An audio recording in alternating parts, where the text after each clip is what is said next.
For today's video nga mga par ay pupunta kami sa warehouse ng Span Asia para kunin yung package na pinadala ng opisina na matagal naming na-request. Yun na yung lubid tsaka chain para sa aming gagamitin sa pag-assist. Palabas kami dito sa gate ng Per 4, proceeding na kami doon sa warehouse ng Span Asia. Binabaybay lang namin kasi malapit lang naman sa likod lang ng building na ito. Dito nga mga pare, malapit na kami sa likod lang ng truck nito. Nandiyan na yung pinto ng Span Asia mismo. Magandang umaga nga para sa inyo lahat. Nagkamali pala kami ng unang gate na pinasukan, doon pa pala sa kabila yung main gate nila. Dito na yung main office ng warehouse Span Asia. Dito ngayon naghanap kami ng personal na pwede namin tanungin tungkol sa aming package kung nandito na ba talaga.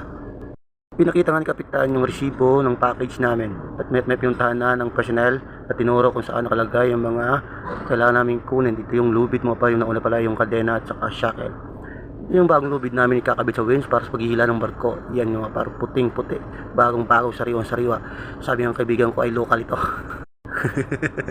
Dito nga para hindi ko napakita kung paano namin at paano kami nahirapan baklasin ng lubid na ito.